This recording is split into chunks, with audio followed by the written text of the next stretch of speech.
গুম করে রাখা হয়েছে।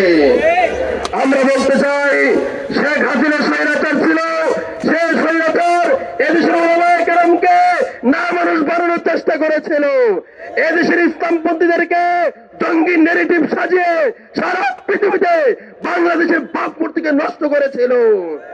সে ধারাবাহিকতায় যে সকল ওলামায়ে কেরামকে বন্দী করা হয়েছে, এর মধ্যে অন্যতম একজন আলেম হলেন মাওলানা আমিনুল ইসলাম।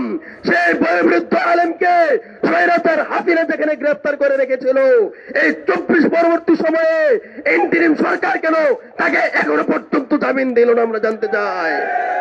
মাওলানা শেখ ফরিদ সাহেবকে এখনো পর্যন্ত কেন জামিন দেওয়া হলো না? যে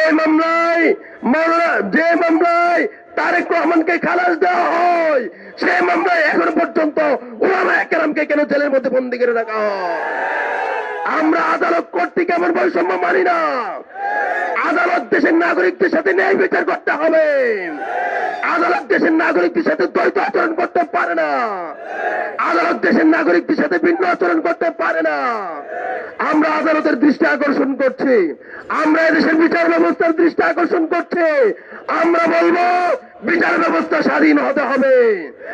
আমরা বলবো বিচার ব্যবস্থা কর্তৃক সকল নাগরিককে সমানভাবে সমান চোখে দেখতে হবে।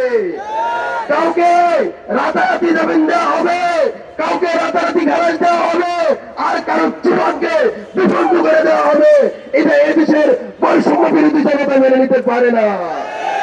সংগ্রামী সাথী বন্ধুগণ, আমরা স্বল্প কথাই বলতে চাই, এদেশের অন্যতম জুলাই যুদ্ধ মাওলানা আতাউর রহমান বিক্রমপুরীর মুক্তি চাই, মাওলানা আইনুল হক কাসিমের মুক্তি চাই, মাওলানা আব্দুল আল মামুনের সন্ধান চাই, মাওলানা আমিনুল ইসলামের মুক্তি চাই, মাওলানা শেখ ফরিদের মুক্তি চাই।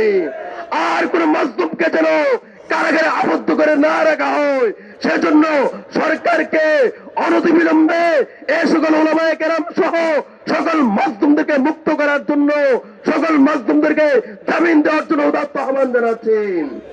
সংগ্রামী সাথী বন্ধুগণ, আপনারা জানেন আজকে এই মাজলুম ওলামায়ে কেরামের মুক্তির দাবিতে, মাজলুম নাগরিকদের মুক্তির দাবিতে বৈষম্যহীন কারামুক্তি আন্দোলন আজকে এই বাইতুল মোকাররমের উত্তর গেটে বিক্ষোভ সমাবেশ পালন করছে। উক্ত বিক্ষোভ সমাবেশে সভাপতির দায়িত্ব পালন করছেন বৈষম্যহীন কারামুক্তি আন্দোলনের সংগ্রামী সভাপতি ও হেফাজত ইসলাম বাংলাদেশের যুগ্ম মহাসচিব মাওলানা মীর ইদ্রিস নদভী হাফিজাহুল্লাহ।